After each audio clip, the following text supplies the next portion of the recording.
Assine. A voz de Heitor cortou o silêncio do quarto de hospital. Ele jogou uma pasta de papel na cama fina, o som abafado aterrissando a centímetros da mão fraca de Alina. Ela se encolheu, não pelo gesto, mas pelo gelo no tom dele. O que é isso? Ela perguntou, a voz um sussurro rouco. O divórcio, disse ele, sem rodeios. Acabou, Alina. Para de fingir. Essa sua doença é patética. Uma pontada aguda atravessou o peito dela, mais afiada do que qualquer agulha que a perfurara nos últimos dias. Não estou fingindo. Heitor. Ele soltou uma risada curta e amarga. Sempre uma desculpa. Minha mãe está morrendo a alguns andares daqui, precisando de um milagre, e você acha que tenho tempo para esse seu teatrinho. Uma onda de tontura a atingiu. Ela se agarrou ao lençol fino, o mundo girando. O coração dela martelava de dor, não pela doença, mas pelas palavras dele. Ele não fazia ideia. Era melhor assim. Eu nunca quis te causar problemas. Ela conseguiu dizer. Problemas. Ele repetiu, a voz subindo. Você se casou comigo quando eu não tinha nada. Agora que construí um império. Você de repente fica doente. Acha que sou estúpido. Você só queria o dinheiro. Sempre foi o dinheiro. Isso não é verdade, ela sussurrou, as lágrimas queimando seus olhos. Ela se recusou a deixá-las cair. Não na frente dele. Economize seu fôlego. Ele cuspiu as palavras. Eu vi as transferências de dinheiro, Alina. Vi você saindo daquele carro de luxo. Acha que sou cego. Cada palavra era uma nova facada. O dinheiro era dela, usado para salvá-lo. O carro de luxo era de sua família, a família que ele nunca soube que existia. Uma premonição sombria tomou conta dela. Explicar não adiantaria nada. Ele já a havia julgado. Apenas assine, ele ordenou, a voz agora baixa e perigosa. Isabella está me esperando. Ela me ajudou a redigir isso. Ela, pelo menos, é leal. O nome de Isabella foi o golpe final. A amiga de infância que sussurrava veneno em seu ouvido há anos. Alina sentiu o último resquício de luta se esvair. Ela pegou a caneta que ele ofereceu. Sua mão tremia tanto que a assinatura mal era legível. Bom, disse Heitor, arrancando os papéis da mão dela. Ele nem olhou para o rosto pálido dela. Você não vai conseguir um centavo a mais de mim. Acabou. Ele se virou para sair. Na porta, ele parou. Agora preciso ir ver quem realmente importa, disse ele, sem se virar. Alguém que está fazendo um sacrifício de verdade pelo bem da minha mãe. A porta bateu, deixando-a sozinha com o som do monitor cardíaco e o eco esmagador de suas palavras. O sacrifício que ele mencionou era dela. E custaria tudo. Você prometeu que seria sempre nós dois. A lembrança atingiu Alina com a força de uma onda, puxando-a para longe do quarto de hospital estéril. Anos atrás, em seu pequeno apartamento que cheirava a café barato e sonhos grandes, Heitor a girava pela sala. Eu consegui, ali, ele gritou, o papel de seu primeiro grande contrato amassado em sua mão. Este é o começo. Eu nunca duvidei, ela disse, rindo em seu abraço. Você é brilhante. Um dia, vou te dar um castelo, ele prometeu, o rosto radiante de ambição. Não mais este lugar apertado. Ela colocou a mão em seu rosto. Este lugar é o meu castelo, contanto que você esteja nele. A memória então mudou. O apartamento ficou maior. As roupas dele mais caras, seu tempo mais escasso. O calor foi substituído pela tensão. E então, veio o telefonema. Isabella. É você, Heitor disse ao telefone, um sorriso que Alina não via há meses se espalhando por seu rosto. Você está de volta. Alina estava na cozinha, e uma sensação de frio percorreu sua espinha. Ela conhecia aquele nome pelas histórias dele. A amiga de infância. A gênia. A que foi embora. Ela vai nos ajudar, Heitor disse depois de desligar. Os olhos brilhando com uma nova intensidade. Ela entende o que estou tentando construir. O primeiro encontro deles foi em um restaurante caro que fez Alina se sentir inadequada. Isabella era elegante, afiada e falava a linguagem de Heitor, uma linguagem de lucros e aquisições que Alina nunca compreendeu. Seu plano é forte, Heitor, disse Isabella, ignorando a presença de Alina. Mas você precisa ser implacável. Estou tentando, respondeu Heitor, inclinando-se para a frente. A Alina é um grande apoio, tenho certeza, Isabella comentou. Finalmente olhando para ela com um sorriso que não alcançava seus olhos. Mas ela parece tão delicada. Este mundo dos negócios é brutal. Alina sentiu o sangue gelar. Eu confio no Heitor, foi tudo o que conseguiu dizer. Isabella riu, um som polido. Confiança não paga as contas, querida. Ela se virou para Heitor. Ela não parece se interessar muito pelos detalhes, não é? O que ela faz com o tempo dela, enquanto você está aqui fora, matando dragões. O veneno foi sutil, mas mortal. Pela primeira vez. Alina viu uma sombra de dúvida nos olhos de Heitor enquanto ele olhava para ela. Ela. Cuida de tudo em casa, ele disse. A hesitação quase imperceptível. Ai, disse Isabela, e nesse único som estava todo o desprezo do mundo. Entendi. De volta ao presente. O bip do monitor cardíaco trouxe Alina de volta à dura realidade. Aquele foi o começo do fim. Foi a primeira rachadura na fundação de seu castelo. Uma rachadura que Isabela passou anos alargando, até que tudo desmoronou. Eu não queria te preocupar. Heitor. A voz de Isabela era suave. Vinda da porta do escritório dele. Heitor nem levantou o olhar da tela do computador. Preocupar com o quê? Fail logo, Isabela. Estou ocupado. É só que. Eu vi a Alina hoje, disse ela, entrando e fechando a porta atrás de si. Ele parou de digitar. E daí? Ela tem permissão para sair de casa. Um traço de sua antiga irritação defensiva apareceu. Claro que tem, ela disse rapidamente. É só. O jeito como a vi. Ela estava saindo de um Bentley preto. Havia um motorista. Um homem de terno abrindo a porta para ela. Um silêncio pesado preencheu a sala. Heitor lentamente se virou em sua cadeira. Bentley. Você deve ter se enganado. Eu queria ter me enganado, disse Isabela, o tom carregado de uma falsa preocupação. Mas era ela. Ela parecia tão confortável, tão em casa naquele carro. Não sei, Heitor. Talvez seja só um amigo rico que eu não conheço. Amigo rico. Heitor repetiu, a frase pairando no ar como fumaça de veneno. Ela nunca mencionou nenhum amigo rico. A lembrança de Alina atingiu sua mente, mas era uma versão distorcida. A verdade era que, naquele mesmo dia, ela estava sentada no banco de trás daquele Bentley, o rosto pálido. Alina, sua família me enviou, disse o Sr. Valois, o advogado de cabelos grisalhos ao volante. Eles estão preocupados. Este homem está te destruindo. Ele não está me destruindo, respondeu Alina, a voz firme, embora seu corpo se sentisse frágil. Ele só está passando por um momento difícil. Um momento difícil, o advogado zombou. Ele te humilha. Ele te ignora. E enquanto isso, a fortuna da sua família o mantém à tona. Ele nem sabe disso. E ele não vai saber, disse ela. Eu fiz minha escolha. Sr. Valois. Agora, por favor, me deixe aqui. Não quero que ninguém nos veja. Ele suspirou, parando o carro a uma quadra do prédio deles. Você é teimosa demais para o seu próprio bem. É o meu casamento, ela disse, saindo do carro. E eu vou lutar por ele. De volta ao escritório. A memória de Heitor não continha nada disso. Ele só via a imagem que Isabela pintou, sua esposa simples, a mulher que ele achava que não tinha ambição, deslizando para dentro de um carro que valia mais do que o primeiro apartamento deles. Provavelmente não é nada, disse Isabela, colocando a mão no ombro dele. Esqueça que eu disse isso. Eu só não quero ver ninguém se aproveitando de você. Você trabalha tanto. Ele não respondeu. A semente da dúvida, plantada há muito tempo, acabará de criar raízes profundas e feias. A imagem do Bentley, combinada com a sua recusa em se interessar por seus negócios, começou a formar uma narrativa em sua mente. Uma narrativa de traição. Todos, deem as boas-vindas à mente por trás do nosso sucesso. A voz de Heitor ressoou pela sala de jantar privada. Os investidores aplaudiram educadamente. Alina, parada ao lado dele, deu um pequeno passo à frente com um sorriso nervoso, pensando que ele finalmente a estava reconhecendo. O braço dele a bloqueou. Isabela, por favor, venha aqui, disse ele, estendendo a mão para a mulher sentada em frente a eles. O sorriso de Alina congelou em seu rosto.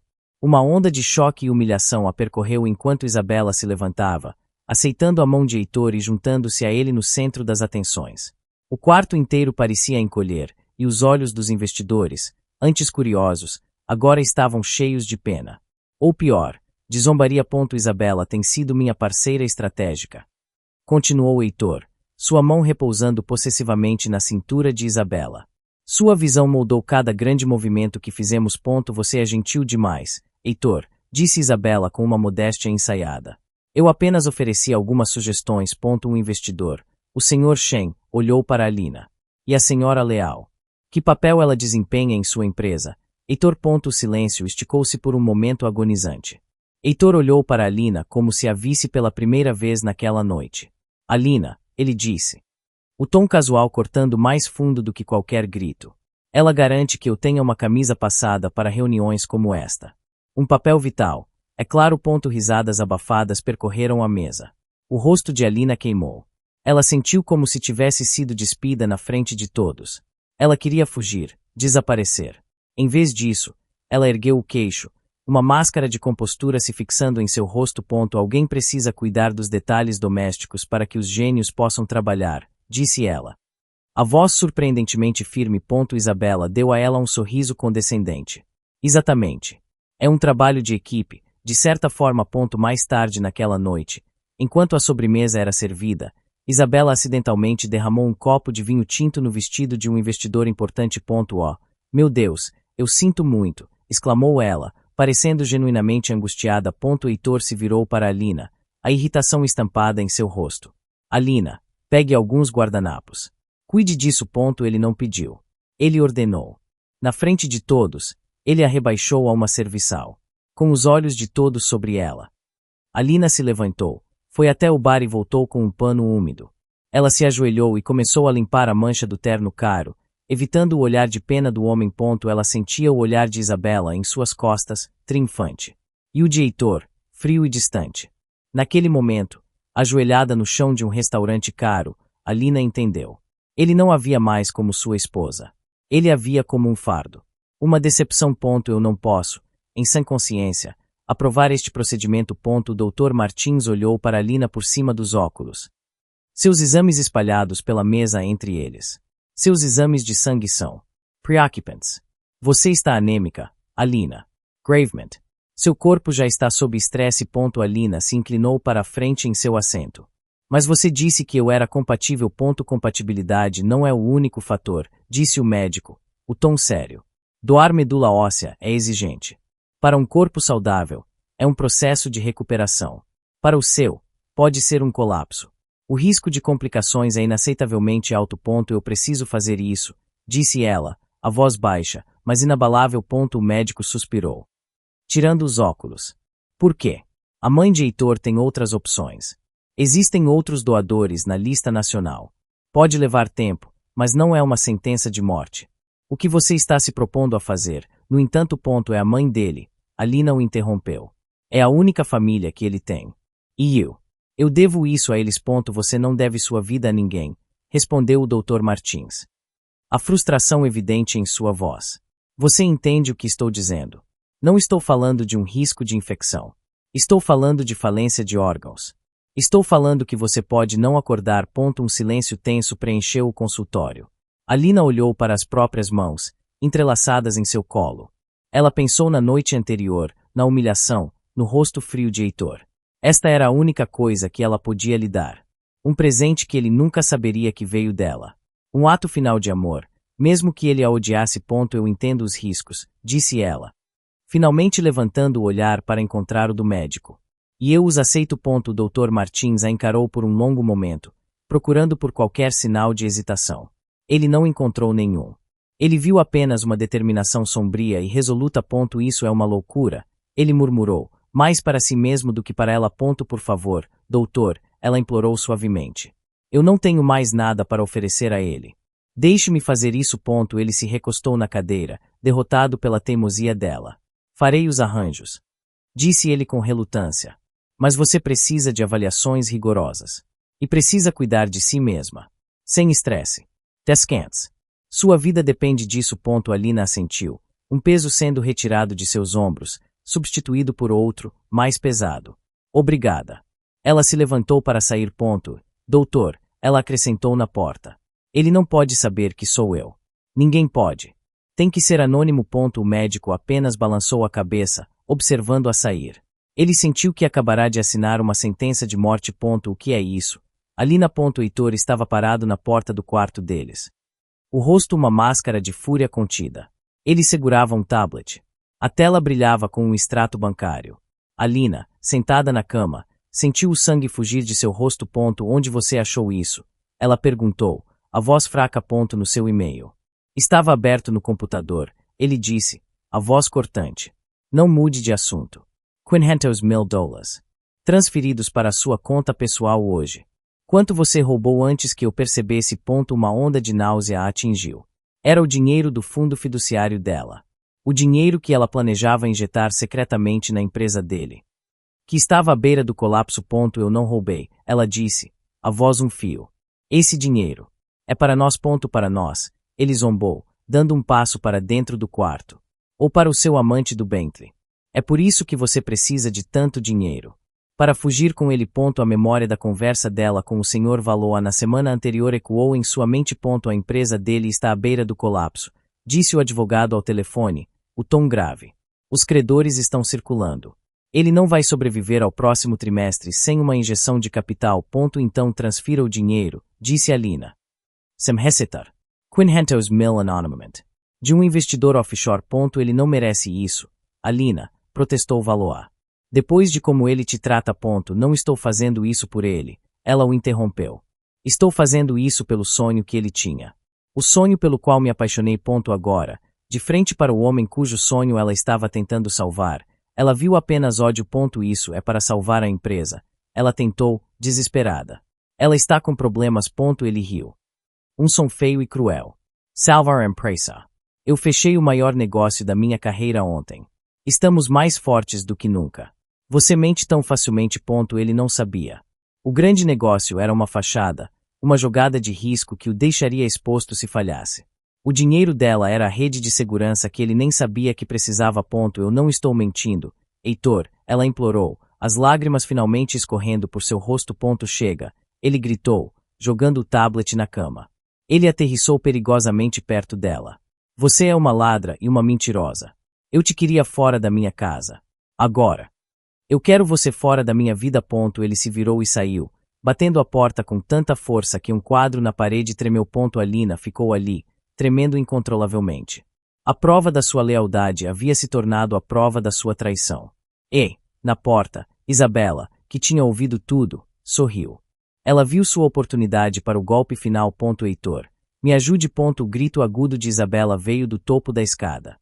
Heitor saiu correndo de seu escritório, o coração batendo forte. Ele a encontrou caída no chão do corredor, segurando o tornozelo. O rosto contorcido de dor. Alina estava parada a alguns metros de distância, o rosto pálido de choque. O que aconteceu? Heitor exigiu, correndo para o lado de Isabela. Foi a Alina. Isabela choramingou, apontando um dedo trêmulo. Ela me empurrou. Ela disse que eu estava arruinando a vida dela e me empurrou. Heitor levantou o olhar para Alina, os olhos ardendo de fúria. Você a empurrou. Não, Alina gaguejou, dando um passo para trás. Eu nunca. Eu estava apenas subindo as escadas. Ela tropeçou. A verdade era mais simples e mais cruel. Isabela a esperara no topo da escada. Ele vai te deixar agora, sabe? Isabela sibilou, a voz baixa e venenosa. Depois de hoje, acabou. Isabela, por favor. Alina começou. Não. Isabela a interrompeu, um sorriso frio em seus lábios. Ela deu um passo deliberado para trás, fingindo tropeçar em seu próprio pé, e caiu no chão com um grito ensaiado. Agora. Ela olhava para Heitor com olhos cheios de lágrimas. Eu só estava subindo para te trazer um café. Ela apareceu do nada. Ela está mentindo, disse Alina, a voz desesperada. Heitor, você tem que acreditar em mim. Ele se levantou lentamente, o rosto uma pedra. Ele olhou para Isabela, chorando no chão, e depois para Alina, parada ali, pálida e defensiva. Na mente dele, a imagem de Alina se sobrepôs à do Bentley, do extrato bancário. A traidora. A mentirosa. Chega das suas mentiras, ele disse, a voz perigosamente calma. Ele se aproximou dela. Você vai para o seu quarto. E não vai sair. Heitor. Não. Eu tenho uma consulta médica amanhã de manhã. É importante, ela implorou, o pânico subindo em sua garganta. Era sua avaliação final antes da doação. O Dr. Martins havia sido claro, ela não podia perder. Eu não me importo, ele disse, agarrando o braço dela com força. Ele a arrastou pelo corredor até o quarto deles e a empurrou para dentro. Você vai ficar aqui e pensar no que fez. Por favor, Heitor, ela gritou, correndo para a porta enquanto ele a fechava. É sobre a minha saúde. Por favor. O som da fechadura girando foi a única resposta. Ela bateu na porta, gritando o nome dele até sua voz ficar rouca. Mas ele não voltou. Ele a deixou trancada, sozinha na escuridão, Enquanto levava Isabela ao hospital por causa de uma torção no tornozelo. Alina deslizou para o chão, derrotada. A consulta estava perdida. A última salvaguarda que o Dr. Martins havia colocado para protegê-la havia desaparecido. E foi a mão do homem que ela estava tentando salvar que fechou a porta para sua segurança. O que você está fazendo aqui? A voz de Heitor era gélida. Ele encontrou Alina no corredor silencioso do andar de cirurgia, perto da sala de espera. Ela parecia menor e mais frágil do que ele jamais a vira. Eu vim ver como sua mãe está, ela disse, a voz trêmula. Não precisamos da sua falsa preocupação. Ele cuspiu. O doador já está aqui. Estão se preparando agora mesmo. Alguém decente. Alguém que está fazendo um sacrifício de verdade, não fingindo uma doença para ganhar simpatia. Cada palavra foi um golpe físico. Uma dor aguda a atingiu, e ela teve que se apoiar na parede por um momento. Ele não fazia ideia de que estava falando dela. Vá para casa, Alina, ele ordenou. O desprezo evidente em seu rosto. Você não é bem-vinda aqui. Sua presença só vai estressar minha mãe. Ele se virou antes que ela pudesse responder, caminhando em direção ao quarto de sua mãe, um homem com uma missão. Ele não olhou para trás. Alina ficou ali, o corpo tremendo, até que uma enfermeira de aparência gentil a tocou no braço. Sra. Leal. Está na hora. Você está pronta. Alina respirou fundo, endireitando os ombros. A dor em seu peito era uma brasa constante, mas sua determinação era um escudo. Estou, disse ela. A voz mais firme do que se sentia. A enfermeira olhou para o prontuário em sua mão e depois para o rosto pálido de Alina. Seus sinais vitais estão um pouco baixos esta manhã. Tem certeza de que quer prosseguir com isso? A pergunta pairou no ar, uma última porta de escape. Alina pensou no rosto de Heitor, no ódio em seus olhos. Ela pensou na promessa que fez a si mesma. Era a única maneira. Tenho. Ela confirmou. Tudo bem, então, disse a enfermeira, ajudando-a a subir em uma maca. Vamos te levar para a sala de pré-operatório. Enquanto a enfermeira a empurrava pelo corredor. Elas passaram pela porta aberta do quarto da mãe de Heitor. Por um breve segundo, seus olhares se cruzaram. Heitor a encarou com uma frieza de aço, virando-se para dar as costas a ela. Ele não a viu sendo levada para a ala cirúrgica, na direção oposta à sua. Ele não viu a expressão de medo e resignação em seu rosto. Dentro do quarto, a mãe de Heitor, fraca, mas lúcida, virou-se para ele. Era Alina. Sim, disse Heitor, ajustando o travesseiro dela. Não se preocupe com ela. Onde ela foi? Perguntou a mãe. Ela foi para casa, respondeu ele. A voz desprovida de emoção. É melhor assim. Senhora. O mensageiro deixou isso para você na recepção. A enfermeira entrou na sala de pré-operatório, segurando a mesma pasta de papel que Heitor jogara na cama de Alina dias antes. A visão dela fez o coração de Alina parar. Ela sabia o que era. Ele insistiu que você o recebesse imediatamente, acrescentou a enfermeira, colocando a pasta na mesinha ao lado da maca. Alina olhou para o envelope por um longo momento. Ela estava vestida com a bata do hospital. Uma agulha de acesso intravenoso já em sua mão. O anestesista estaria ali a qualquer minuto. Este era o momento final. E ele havia escolhido este momento para lembrá-la de que ela não era nada para ele. Com a mão trêmula, ela abriu a pasta. Os papéis do divórcio estavam lá dentro, com a assinatura dele. Ousada e confiante. Uma pequena nota adesiva estava presa na primeira página. A caligrafia era de Isabela. Heitor queria ter certeza de que você não mudaria de ideia. É melhor para todos. Uma onda de frio a percorreu. Não foi suficiente que ele a odiasse. Ele precisava garantir que ela fosse completamente apagada, mesmo nestes últimos momentos. Você precisa de uma caneta? Perguntou a enfermeira gentilmente, notando o olhar perdido em seus olhos. Alina assentiu, muda. A enfermeira entregou-lhe uma caneta esferográfica barata. Alina a segurou sobre a linha pontilhada. O nome dele. Heitor Leal, parecia zombar dela da página. Por um instante, sua mão hesitou. Ela pensou em rasgar os papéis, em gritar que era ela, em forçá-lo a ver a verdade. Mas para quê? Para viver com seu arrependimento. Para vê-lo se afogar em culpa pelo resto da vida. Não. O amor dela por ele, por mais quebrado e machucado que estivesse, era mais forte que seu desejo de vingança. Ela queria que ele fosse livre. Ela queria que ele fosse feliz, mesmo que fosse com outra pessoa. Seja feliz, Heitor. Ela sussurrou para o vazio da sala. Uma única lágrima que ela não conseguiu conter caiu de seus olhos, manchando a tinta de sua assinatura. Ela rapidamente limpou o rosto antes que a enfermeira pudesse ver. Ela fechou a pasta e a entregou de volta. Pode, por favor, garantir que o advogado dele receba isso. Ela pediu, a voz surpreendentemente calma. Claro, disse a enfermeira, pegando a pasta. Nesse momento, o anestesista entrou. Pronta, senhora Leal. Alina olhou para o teto, para as luzes fluorescentes brilhantes. A lágrima em sua bochecha estava fria contra sua pele. Ela estava assinando o fim de seu casamento, talvez, de sua vida. E o homem por quem ela estava fazendo tudo isso não se importava. Estou pronta, disse ela. A cirurgia foi um sucesso. As palavras do Dr. Martins atingiram Heitor como uma onda de alívio. Ele se levantou abruptamente da cadeira desconfortável do café do hospital.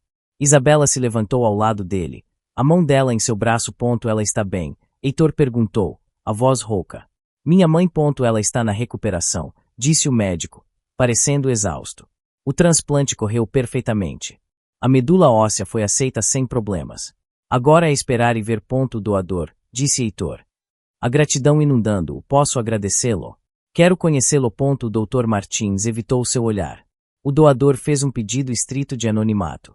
Não posso divulgar nenhuma informação. Havia uma tensão em sua voz que Heitor, em seu alívio, não percebeu. Eu entendo, disse Heitor, assentindo. Por favor, diga a ele, ou a ela, que eles deram à minha mãe uma segunda chance na vida. Serei eternamente grato. Vou transmitir a mensagem, disse o médico, antes de se virar e ir embora rapidamente. Heitor finalmente se sentou, o corpo mole de alívio. Isabela sentou-se em frente a ele. Pegando suas mãos sobre a mesa. Eu sabia que tudo daria certo, disse ela, os olhos brilhando. Você merece isso, Heitor. Depois de tudo que você passou. Eu não sei o que teria feito sem você aqui. Admitiu ele. Agora podemos finalmente olhar para o futuro, disse ela, apertando as mãos dele. Sem distrações. Sem dramas. A menção velada a Alina era clara. Ele não respondeu. Ainda processando a boa notícia. Eu estava pensando, continuou Isabela. Vou só animar. Assim que o divórcio for finalizado e sua mãe estiver mais forte, deveríamos ir para Mônaco. Apenas nós dois. Uma celebração de verdade. Para comemorar nossa nova vida. Mônaco. Heitor repetiu, a palavra parecendo distante. Ele olhou em volta para o café estéril do hospital, o cheiro de antisséptico no ar. A ideia de Mônaco parecia um universo de distância. Sim, disse ela. Você precisa de um descanso. Nós precisamos. Longe de tudo isso. Talvez. Ele concordou distraidamente. Parece bom. É mais do que bom. É perfeito. Ela insistiu. É um novo começo. Ela pegou seu café. O sorriso nunca deixando seu rosto. A propósito, o advogado ligou.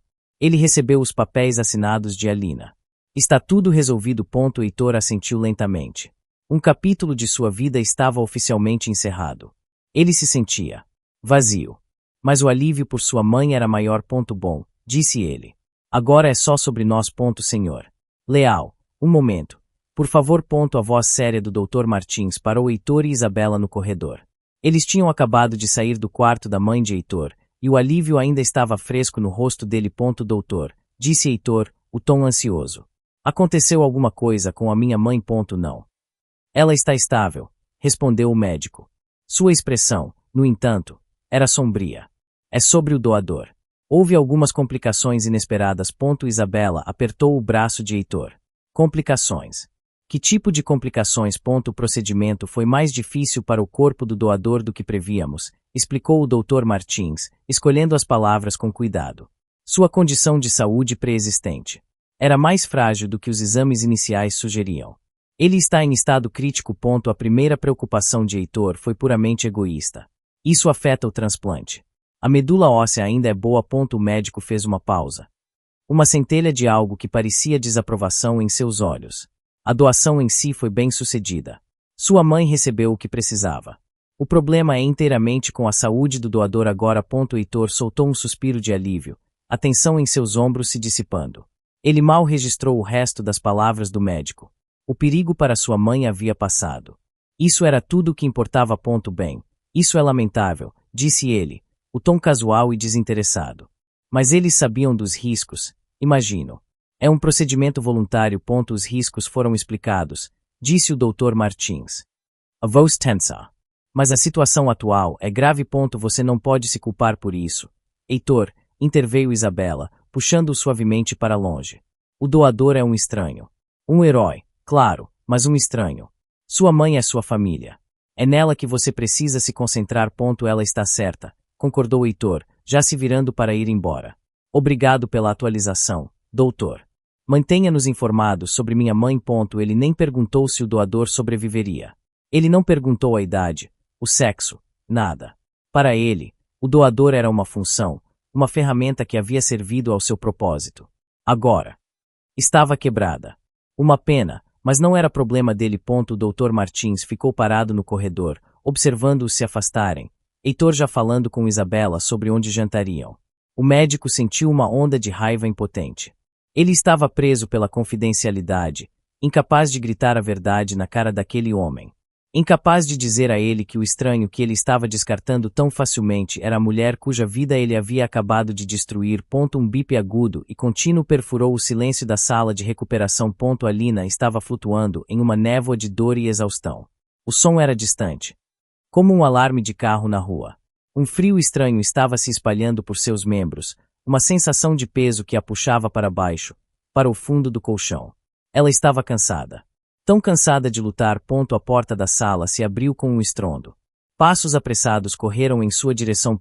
Ela está em parada cardíaca. Uma voz gritou. Código azul. Quarto 308. Outra voz berrou no corredor. Mãos a agarraram, virando-a de costas. Alguém rasgou sua bata de hospital. Ela sentiu uma pressão esmagadora em seu peito, rítmica e brutal. Compressões. A dor era remota. Acontecendo com outra pessoa. Peguem o carrinho de parada. Agora, ordenou uma voz masculina e autoritária. Mais pessoas entraram na sala. O espaço estava cheio de pânico e movimento, mas para Alina, tudo estava em câmera lenta. Ela viu rostos borrados acima dela, bocas se movendo, mas os sons eram abafados, como se estivesse debaixo d'água. Carregando em 200, gritou a voz. Afastar. Seu corpo convulsionou violentamente na maca. Uma luz branca e ofuscante explodiu atrás de seus olhos. E então? Nada. O bip contínuo não parou. Sem pulso. De novo. Carreguem em 300. Ela viu o rosto de Heitor. Não o rosto frio e zangado do hospital, mas o rosto de anos atrás, rindo sob o sol em um parque. Ele estava girando-a, o mundo um borrão feliz ao redor deles. Eu vou te dar um castelo. Ele havia prometido. Uma sensação de paz a envolveu. O frio não era mais assustador. Era calmante. A luta havia acabado. Afastar. Outro solavanco. Outra explosão de luz. Mas desta vez, a luz não recuou. Ela ficou, acolhedora e quente. Ainda em assistolia. Não está respondendo, disse alguém. A voz carregada de derrota. As vozes começaram a desaparecer, o caos se transformando em um zumbido distante. O rosto sorridente de Heitor foi a última coisa que ela viu antes que a luz quente a consumisse por completo. Ela não sentia mais dor. Não sentia mais tristeza. Apenas um silêncio profundo e final. O celular de Heitor vibrou na mesa de centro da sala de espera. Ele olhou para a tela. Um número desconhecido, mas o identificador de chamadas mostrava Hospital St. Jude. Ala cirúrgica. Deve ser o Dr. Martins, disse ele, estendendo a mão para pegar o telefone. Talvez ele tenha notícias sobre o doador. Antes que seus dedos pudessem tocar o aparelho, a mão de Isabela disparou e o pegou primeiro.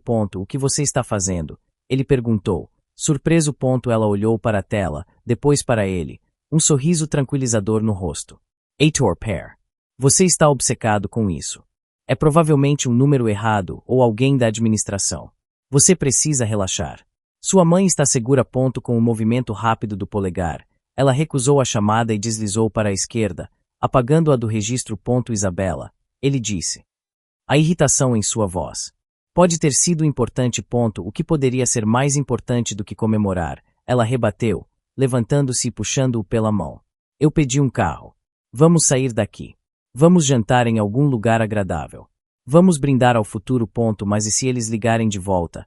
Ele insistiu, olhando para o telefone agora silencioso na mão dela. Se for importante, eles vão deixar uma mensagem. Ela disse com desdém. Vamos, Heitor. Deixe o hospital para trás por uma noite. Você merece. Nós merecemos. Ele hesitou. Um sentimento incômodo, uma pontada de ansiedade. O cutucou. porque a ala cirúrgica ligaria para ele. Eles sabiam que ele era o contato de emergência de sua mãe, mas o Dr. Martins já havia dito que ela estava bem. Enquanto isso, a alguns andares abaixo, o Dr. Martins abaixava o telefone, a frustração evidente em seu rosto. Sem resposta, disse ele à enfermeira-chefe ao seu lado. Foi para o correio de voz. Devo tentar o número de casa dele. Ela perguntou. O médico balançou a cabeça. Não. Ele não é o contato de emergência dela. Ele olhou para o prontuário de Alina. Na linha contato de emergência, ela havia escrito o nome do Sr. Valois, o advogado de sua família. Ligue para este número.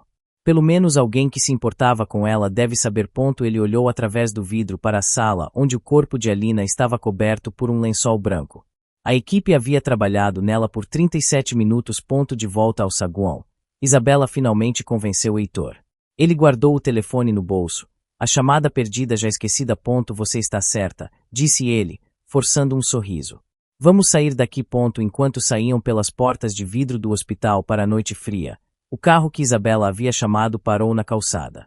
Eles entraram, alheios ao fato de que, naquele exato momento, o advogado de Alina estava recebendo a chamada que mudaria tudo.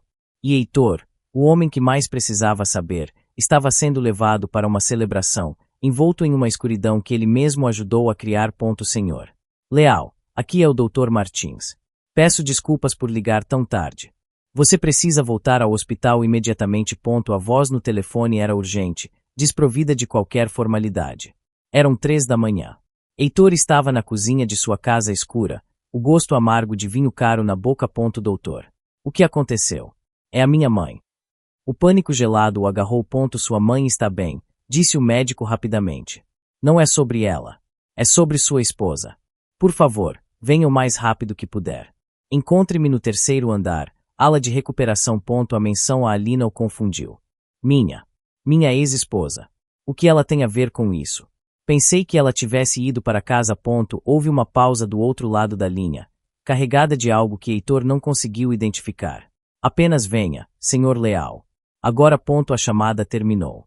Um medo frio e inexplicável começou a se infiltrar nele. Ele pegou as chaves do carro e saiu correndo, sem acordar Isabela, que dormia no quarto de hóspedes. A viagem até o hospital foi um borrão. Ele correu pelos corredores silenciosos, o som de seus próprios passos ecoando assustadoramente. Ele encontrou o Dr. Martins esperando por ele perto do posto de enfermagem no 3º andar. Onde ela está? Heitor exigiu. Ela está bem. O rosto do médico era uma máscara de exaustão e pena. Ele não disse uma palavra. Apenas gesticulou em direção a um quarto no final do corredor. Quarto 308. Heitor caminhou em direção a ele, o coração batendo forte contra as costelas. Ele empurrou a porta. O quarto estava vazio. A cama estava perfeitamente arrumada, os lençóis brancos esticados sem um único vinco. O monitor cardíaco ao lado da cama estava desligado, sua tela escura e silenciosa. A mesinha de cabeceira estava limpa, exceto por uma pequena caixa de papelão. Não havia flores, nem cartões, nem sinal de que alguém tivesse estado ali. Uma sensação de irrealidade o envolveu. Onde ela está? Ele perguntou novamente, virando-se para o médico. A confusão se transformando em medo. Você me disse para vir aqui. Onde ela está? O Dr. Martins finalmente falou, a voz baixa e pesada. Ela estava aqui, Heitor. Esta era a sala de recuperação dela. Recuperação. Heitor repetiu, a palavra não fazendo sentido. Recuperação do quê? Ela não estava doente. Era tudo. Sua voz morreu. O olhar no rosto do médico silenciou. Não havia engano, nem raiva. Apenas uma tristeza profunda e avassaladora. Recuperação da doação de medula óssea, disse o médico, a voz quebrando o silêncio do quarto vazio. A doação que salvou sua mãe. Não. A palavra saiu da boca de Heitor, um sussurro áspero. Isso é impossível. O doador era anônimo. Um estranho. Ela insistiu no anonimato, disse o Dr. Martins, a voz implacável. Ela fez a equipe inteira jurar segredo. Ela não queria que você soubesse. Heitor balançou a cabeça, dando um passo para trás, para longe da cama vazia, para longe da verdade. Não. Você está mentindo. É um erro. Eu gostaria que fosse, respondeu o médico, e pela primeira vez. Heitor viu a raiva sob a exaustão do homem. Eu a avisei. Eu disse a ela que seu corpo não aguentaria. Ela tinha uma condição sanguínea subjacente, gravemente anêmica. Ela perdeu a consulta final de avaliação porque você a trancou no quarto. A menção "a porta trancada" atingiu Heitor como um soco no estômago. O ar foi expulso de seus pulmões. Ele se apoiou na parede, as pernas de repente fracas. Ela disse que precisava ir a uma consulta. Ele murmurou, as palavras se embolando. Eu pensei que ela estava mentindo. Ela nunca mentiu para você, senhor Leal, disse o médico. A voz cortante. As complicações que mencionei mais cedo foram dela. Lutamos para salvá-la. Mas o corpo dela estava fraco demais. Um silêncio ensurdecedor preencheu o quarto. Heitor olhou para as próprias mãos, depois para o rosto impassível do médico. A realidade estava começando a penetrar em sua negação, um gelo se espalhando por suas veias. Onde ela está agora? Ele perguntou, embora uma parte dele já soubesse a resposta. Ele temia a resposta. O Dr. Martins caminhou até a mesinha de cabeceira e pegou a pequena caixa de papelão. Ele a estendeu para Heitor. Sua esposa faleceu esta tarde. Sr. Leal. As complicações foram fatais. Sinto muito. Heitor não pegou a caixa. Ele apenas a encarou. A frase "sua esposa faleceu" ecoava em sua cabeça, repetindo-se sem parar.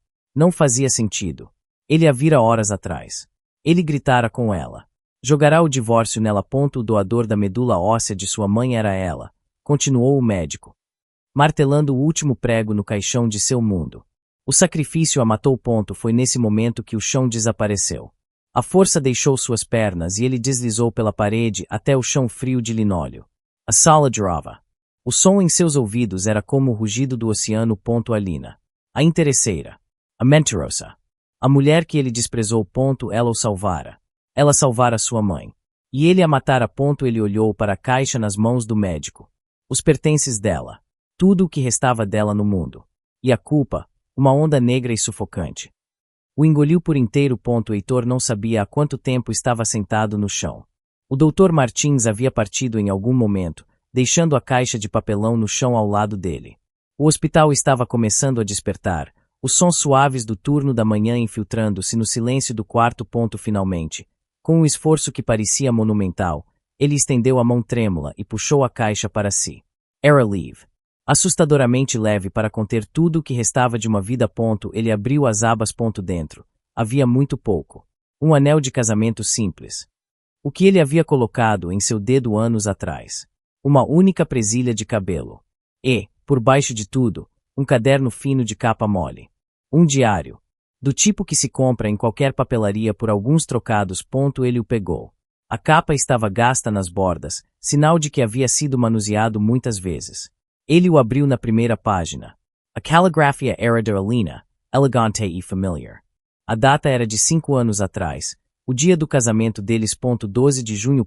Casei com o amor da minha vida hoje. Heitor Leal. O som do nome dele ainda me faz sorrir. Foi uma cerimônia simples na prefeitura. Exatamente como queríamos. Ele estava tão bonito em seu terno alugado, tão cheio de sonhos e promessas. Ele não tem ideia de quem eu sou. Ele não sabe sobre a fortuna da minha família, sobre o nome que deixei para trás para estar com ele. E espero que ele nunca saiba. As palavras o atingiram. Fortuna da minha família. Ele releu a frase, depois de novo. Não fazia sentido. Alina era órfã, uma bolsista na faculdade. Foi o que ela sempre lhe disse. Ela não tinha família, nem dinheiro. Ele se apaixonou por mim, não pelo meu dinheiro. É a única coisa que eu sei que é real. E vou proteger isso. Não importa o custo. Se ele descobrir, vai olhar para mim de forma diferente. Ele vai pensar que eu o estava enganando, ou que não confiava nele. Mas a verdade é que eu confio nele mais do que em qualquer outra pessoa. Eu só quero que seu amor por mim seja puro, construído sobre o que somos, não sobre o que eu tenho. Ele virou a página. As mãos tremendo tanto que o papel farfalhava. A próxima entrada era de algumas semanas depois. Heitor perdeu seu primeiro grande cliente hoje. Ele está arrasado. Ele acha que vai falir antes mesmo de começar. Ele não sabe que eu fiz um telefonema. Um velho amigo da minha família agora é o novo investidor anjo dele. Ele estava tão feliz quando me contou a notícia esta noite. Vê-lo sorrir assim. Vale qualquer mentira. A sala começou a girar novamente. O investidor anjo. O homem que lançou sua empresa. Heitor sempre pensou que fora pura sorte. Um golpe do destino. Mas não foi. Foi ela. Sempre foi ela. Ele fechou o diário com força, a respiração presa na garganta. Isso era apenas a primeira página. Um abismo de verdades não contadas se estendia diante dele, e ele sabia, com uma certeza aterrorizante, que cada página que virasse apenas o afundaria mais em seu inferno pessoal. Heitor abriu o diário novamente, o papel parecendo frágil em suas mãos trêmulas. Ele virou para uma entrada de 1 ano atrás. Uma época em que ele se sentia no topo do mundo. 3 de maio. Ele me chamou de gênio hoje. Ele frustrou uma tentativa de aquisição hostil de um concorrente. Ele ficou acordado por 3 noites seguidas, elaborando uma estratégia brilhante. Ele não sabe que a estratégia só funcionou porque eu usei o fundo fiduciário para comprar silenciosamente 15 das ações do concorrente através de empresas de fachada, tornando a aquisição financeiramente impossível para eles. Ele pensa que os superou. A verdade é que eu apenas os comprei. Heitor se lembrava daquele dia. Ele se lembrava da adrenalina. Do triunfal. Ele havia caminhado pela casa como um rei, sentindo-se invencível. E ela havia sorrido para ele, um sorriso quieto e orgulhoso, que ele interpretou como a admiração de uma esposa simples por seu marido poderoso. A memória agora o queimava com vergonha. Ele virou outra página, e outra. Cada entrada era um martelo quebrando o pedestal que ele construíra para si mesmo. 18 de agosto. Quase perdemos o contrato internacional. Heitor estava devastado. Ele não entende por que eles mudaram de ideia no último minuto e assinaram.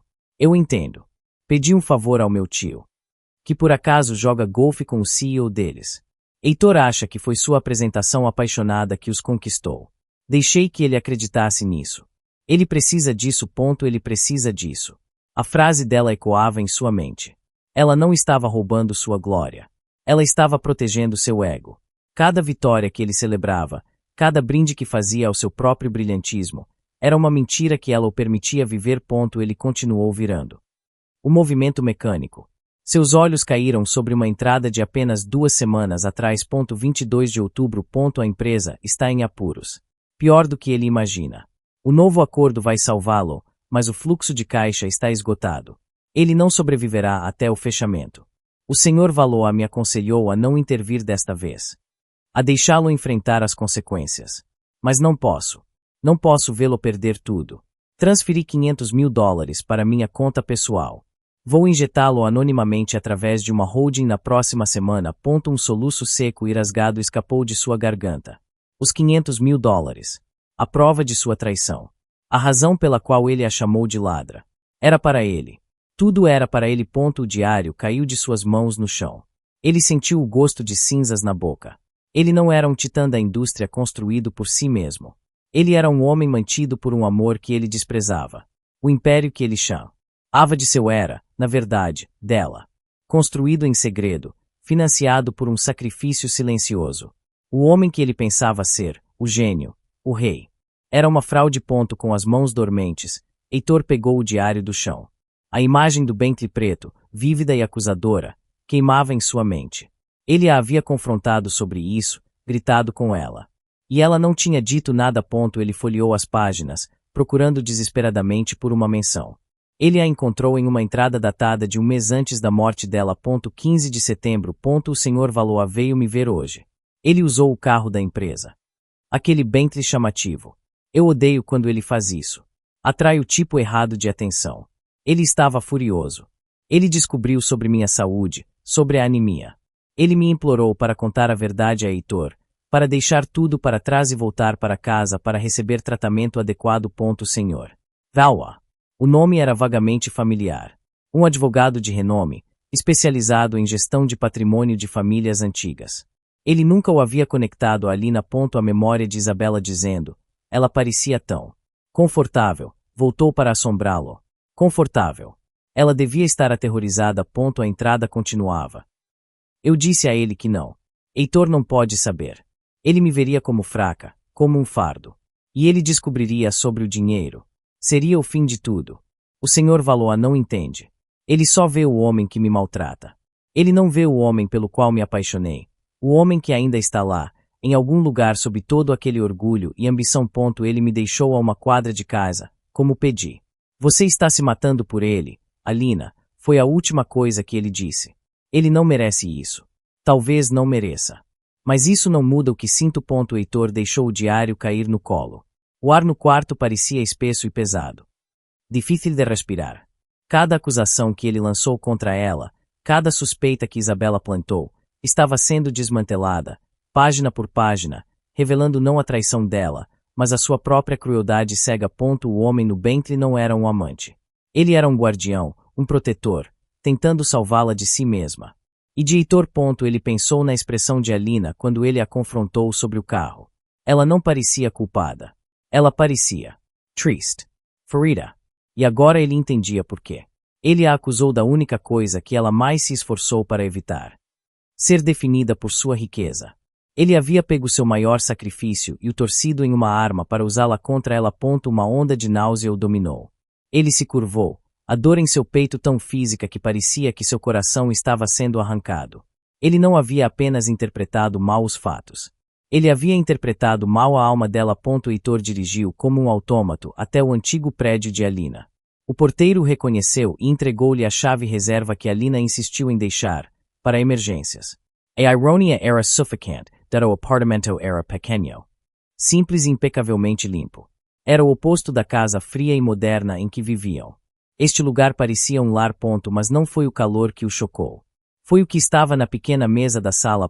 Parecia o centro de comando de um analista financeiro. Havia pilhas de documentos, relatórios anuais, projeções de mercado. E eram todos da empresa dele. Ele pegou o relatório trimestral mais recente. As margens estavam cobertas com a caligrafia de Alina. Ela havia circulado números, feito anotações, sugerido cortes e apontado fraquezas que nem mesmo seu próprio CFO havia notado. Vulnerabilidade na cadeia de suprimentos, dizia uma nota. Precisa diversificar. Fluxo de caixa apertado no quarto trimestre, dizia outra. Considere uma linha de crédito de curto prazo. Eram as mesmas estratégias que Isabela havia sugerido a ele em suas reuniões, estratégias que ele elogiou como geniais. Ele pensou que Isabela as estava criando. Mas ela devia estar, de alguma forma, roubando-as daqui. Deste santuário secreto de apoio. Em uma pasta separada. Ele encontrou o que seu coração temia. Eram extratos bancários de uma conta fiduciária em nome de Alina Dubois. O sobrenome o atingiu. O.S. Dubois. Uma das famílias mais ricas e reclusas do país. E os extratos detalhavam cada transferência, cada investimento anjo anônimo, cada compra de ações que o havia salvado repetidas vezes. Era tudo real. A prova física e irrefutável estava ali, espalhada diante dele. Mas foi a última coisa que ele encontrou que o quebrou. Em uma pequena caixa de sapatos debaixo da mesa. Ele encontrou cartas. Cartas que ele havia escrito para ela no primeiro ano de casamento, cheias de promessas e sonhos. E, por baixo delas, um monte de rascunhos de cartas para ele, que ela nunca enviou. Ele abriu uma. A data era de 6 meses atrás. Meu querido Heitor, eu vejo a distância crescendo entre nós. Eu sei que você acha que não me importo com o seu trabalho, que sou apenas um peso morto. Gostaria de poder te contar a verdade. Gostaria de poder sentar ao seu lado e discutir os relatórios financeiros com você. Mostrar-lhe as tendências de mercado que tenho acompanhado.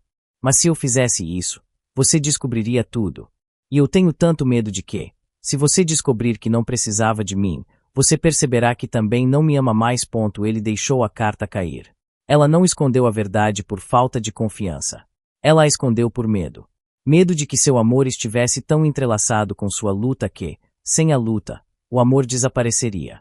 E ele, com sua frieza e desprezo, provou que ela estava certa.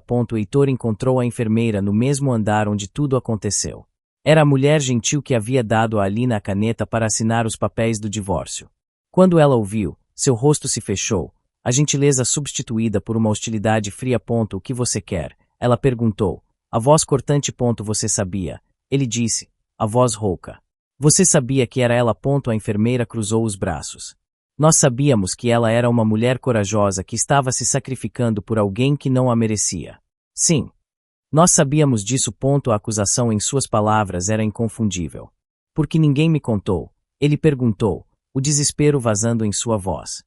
Se vocês sabiam que ela estava em risco, por que não me impediram? A enfermeira deu um passo à frente, a raiva fervendo em seus olhos. Nós tentamos. O Dr. Martins tentou. Ela nos fez jurar segredo. Sabe o que ela disse? Sabe qual foi a razão dela? Heitor ficou em silêncio, incapaz de falar. Ela disse, ele não pode saber. Se ele descobrir, viverá com essa culpa para sempre. Não quero que esse seja o meu último presente para ele. Quero que ele seja feliz. A enfermeira recitou as palavras, a voz tremendo de emoção contida. Ela estava protegendo você. Até o fim. Ela estava mais preocupada com o seu bem-estar do que com a própria vida. Heitor recuou, como se tivesse sido atingido. Ela chegou aqui para a cirurgia parecendo um fantasma. Continuou a enfermeira, a voz subindo. Pálida, tremendo. E então? Entregaram a ela os papéis do divórcio. Os papéis do divórcio. Quem faz isso com alguém que está prestes a entrar em cirurgia? Ele não tinha resposta. Ele não tinha nada. Eu vi a lágrima que ela derramou naqueles papéis, disse a enfermeira, a voz agora um sussurro furioso. Eu vi a esperança morrer nos olhos dela.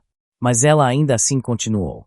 Ela assinou os papéis e foi para aquela sala de cirurgia, sabendo que poderia não voltar. E tudo por você. O homem que a estava descartando como lixo. Ela se aproximou, baixando a voz para um silvo intenso. Então não venha aqui nos perguntar por que não fizemos mais nada. Nós fizemos o que ela nos pediu. Nós respeitamos o último desejo dela.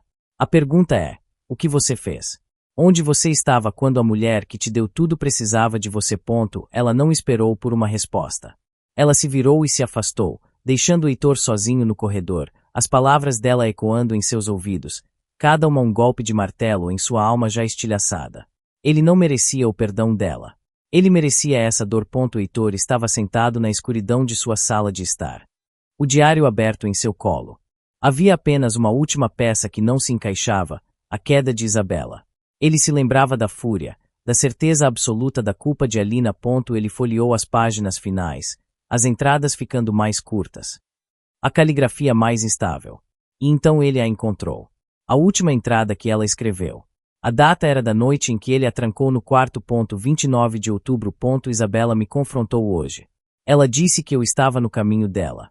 Ela disse que Heitor logo me deixaria. Então ela tropeçou de propósito. Eu vi. Ela olhou diretamente para mim e sorriu antes de cair. E ele acreditou nela. Ele sempre acredita nela. Ele me trancou no quarto.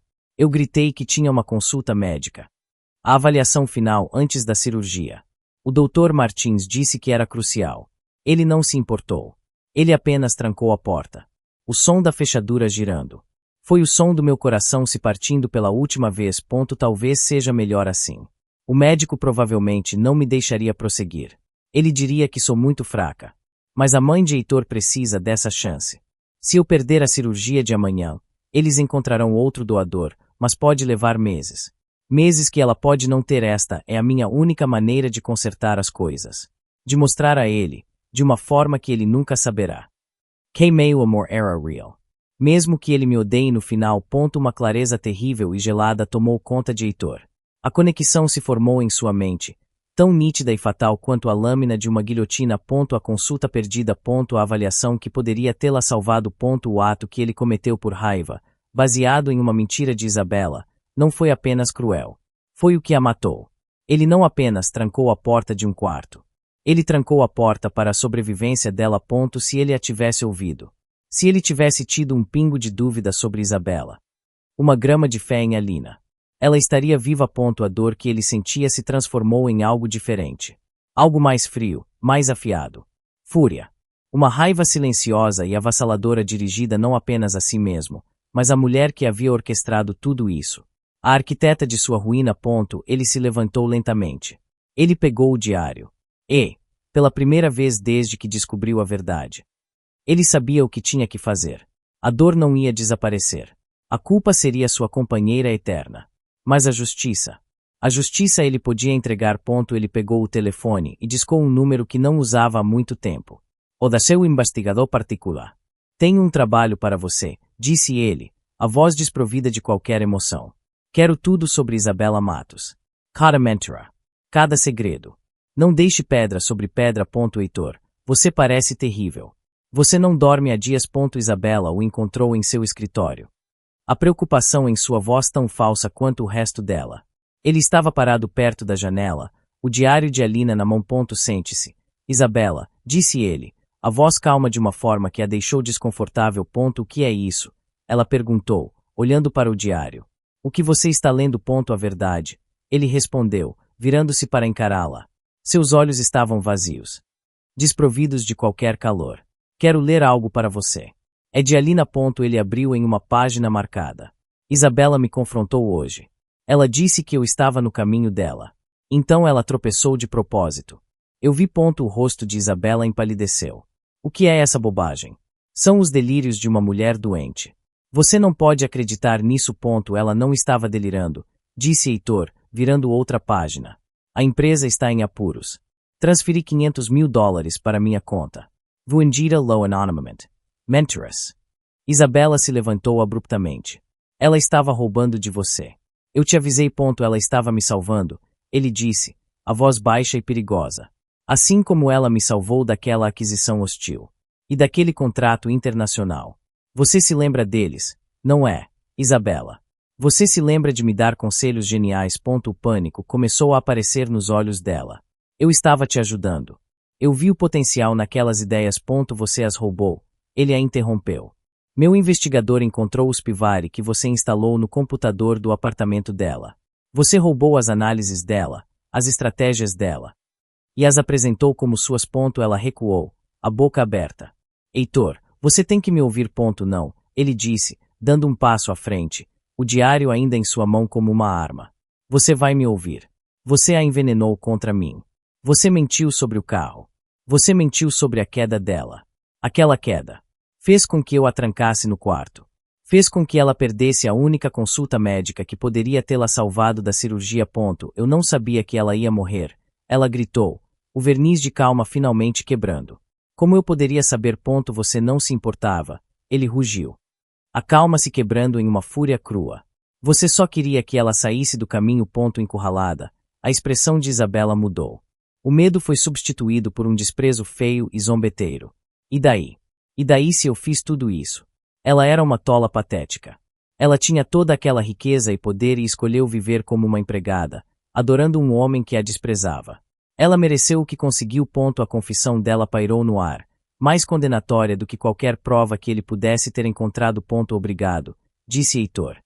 A voz voltando àquele tom gelado e vazio. É tudo que eu precisava ouvir. Ele pegou o celular.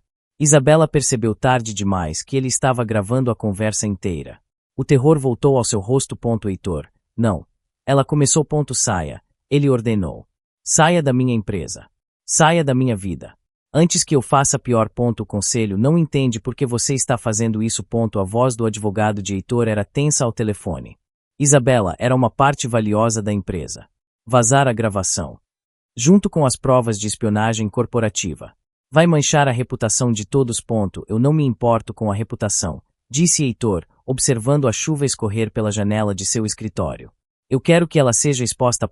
E ela foi. A notícia se espalhou como fogo.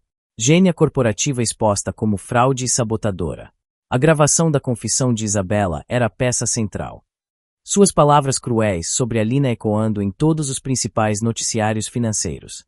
As evidências do investigador sobre o spyware e o roubo de propriedade intelectual eram irrefutáveis. O conselho a demitiu. Seus ex-colegas a evitaram. As empresas para as quais ela tentou se candidatar a rejeitaram. Em questão de dias, a mulher que se deleitava no topo do mundo dos negócios tornou-se uma pária. Ela o confrontou uma última vez, esperando do lado de fora de seu prédio de escritórios, encharcada pela chuva. Você me arruinou, ela gritou. O rosto manchado de rímel. Você arruinou a si mesma, ele respondeu, a voz desprovida de emoção. Ele não sentia nada ao olhar para ela. Nem raiva, nem satisfação. Apenas um vazio profundo. E para quê? Ela zombou, a voz quebrando. Por ela. Por um fantasma. Você acha que isso a traz de volta? Você acha que ela te perdoaria por ser tão estúpido? Ela já me perdoou, ele disse suavemente. Esse é o problema. Ele passou por ela sem um segundo olhar, deixando-a gritando insultos para suas costas. A vingança estava completa. Isabela foi destruída. Sua carreira e reputação em frangalhos. Ele havia vencido. Mas, enquanto se sentava em seu escritório silencioso, cercado pelo império que Alina havia construído para ele, o silêncio era esmagador. A destruição de Isabela não preencheu o buraco em seu peito. Não aliviou o peso de sua culpa. A justiça era fria e vazia. Ele havia punido a cúmplice, mas o assassino principal, o homem que segurou a arma, era ele mesmo. E não havia punição no mundo que pudesse expiar esse pecado. A vitória não tinha gosto algum. Parecia poeira. Apenas mais um lembrete de que tudo o que importava já havia se perdido. Heitor encontrou o Sr. Valois no cemitério. O homem mais velho estava parado em frente a uma lápide de mármore simples, mas elegante, que dizia apenas, Alina do Bois Leal. Amada. Eu imaginei que você viria aqui eventualmente, disse Valois, sem se virar quando Heitor se aproximou. Sua voz era fria, desprovida de qualquer simpatia. Heitor começou. Mas as palavras morreram em sua garganta. O que ele poderia dizer? Valois finalmente se virou para encará-lo, os olhos cheios de um desprezo gelado. Eu a avisei. Eu disse a ela que você a destruiria. Ela se recusou a ouvir. Ela via algo em você que, francamente, ninguém mais via. Heitor apenas ficou ali, aceitando o peso do ódio do homem. Ele merecia. Ela me deixou algo para você, disse Valois, tirando um envelope do bolso interno de seu casaco.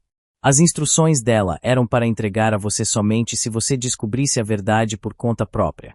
Ela não queria que você vivesse com o fardo da culpa, mas ela sabia que, se descobrisse, precisaria disso. Ele estendeu o envelope. A mão de Heitor tremeu ao pegá-lo. Seu nome estava escrito na frente, na caligrafia familiar de Alina. Não pense nem por um segundo que isso te absolve, disse Valois, a voz cortante. Nada pode fazer isso. Ele se virou e se afastou, deixando Heitor sozinho com o fantasma dela. Heitor se sentou na grama úmida em frente à lápide e abriu o envelope. A carta era curta. Meu querido Heitor, se você está lendo isso, então você sabe de tudo. E meu coração dói por você, pela dor que sei que você está sentindo. Por favor, não se afogue na culpa. Eu fiz minhas escolhas. Cada uma delas. Meu único arrependimento é não ter sido forte o suficiente para te contar a verdade eu mesma. O amor que eu tinha por você era real. E o seu por mim, no começo, também era. Lembre-se disso. Lembre-se do homem que sonhava em me dar um castelo. Não do homem que se perdeu construindo um império. Não deixe meu sacrifício ser em vão. Não deixe que ele te destrua. Use a vida que minha morte lhe deu, e a vida que deu à sua mãe, para fazer o bem. Seja feliz. Encontre a paz. É a única coisa que eu sempre quis para você. Eu te perdoo. Sempre sua, Alina. Eu te perdoo. As palavras eram um golpe mais cruel do que qualquer acusação. A raiva, o ódio, ele poderia ter suportado. Mas o perdão era insuportável. Era uma graça que ele não merecia, um presente que ele nunca poderia retribuir. Ele dobrou a carta. As lágrimas finalmente caindo livremente, encharcando o papel. Ela o havia perdoado. Mas ele sabia, com uma certeza esmagadora, que ele nunca se perdoaria. Anos depois, Heitor era uma sombra do homem que fora. Ele estava sentado no escritório cavernoso de sua mansão, um copo de uísque intocado sobre a mesa. A casa estava sempre silenciosa. Ele havia vendido a empresa, o império pelo qual lutara tanto, e a transformará na Fundação do Bois Leal, uma organização de caridade que financiava pesquisas médicas e bolsas de estudo. Era a fundação mais bem-sucedida do país. Um monumento ao amor de Alina e uma prisão para a culpa dele. A porta se abriu suavemente. Sua mãe, agora com os cabelos completamente grisalhos, mas com a saúde restaurada, entrou com uma bandeja. Você não comeu nada o dia todo, disse ela, a voz suave, mas cheia de uma tristeza que nunca a abandonava. Não estou com fome, mãe, respondeu ele. Os olhos fixos na chuva que batia contra o vidro da janela. Ela colocou a bandeja na mesa. Ela não iria querer isso para você. Viver assim. Ela nunca dizia o nome de Alina. Não precisava. O nome dela era um fantasma que pairava em cada canto daquela casa, em cada silêncio entre eles. Heitor nunca lhe contará toda a verdade, apenas que Alina havia morrido para salvá-la, e que a culpa era dele. Era o suficiente. Eu sei, ele disse, a voz vazia. Essa era a parte mais cruel de sua punição, saber que estava desafiando o último desejo dela, incapaz de fazer outra coisa. Sua mãe suspirou. Colocou a mão em seu ombro por um momento e depois saiu, deixando-o sozinho mais uma vez. Quando a noite caiu, ele seguiu sua rotina. Ele caminhou até a sala de estar, onde uma única prateleira continha apenas um item, o diário de capa mole de Alina. Ele o pegou, a capa agora frágil de tanto manuseio, e sentou-se em uma poltrona de frente para uma lareira apagada. Ele não precisava mais lê-lo. Ele havia memorizado cada palavra, cada frase. O diário era simplesmente um objeto de tortura, um rosário para sua penitência. Ele o segurava, sentindo o peso dele em suas mãos. E lembrou-se de seu sorriso, de sua crueldade, de sua última lágrima. A culpa não era uma onda que vinha e ia. Era o oceano em que ele se afogava, todos os dias. Ele havia conseguido o castelo que prometera a ela, um castelo frio e vazio, e ele era seu único prisioneiro. Todas as noites, ele se sentava na escuridão, assombrado pelo amor que ele mesmo aniquilou. E sabia que faria isso de novo na noite seguinte, e na noite seguinte a essa. Pelo resto de sua vida. O ciclo de dor e arrependimento de Heitor está completo. Ele vive em uma penitência autoimposta, eternamente punido por sua crueldade. O final não oferece redenção, mas sim a sombria satisfação de que ele pagará para sempre pelo amor que destruiu, proporcionando a catarse final para o leitor.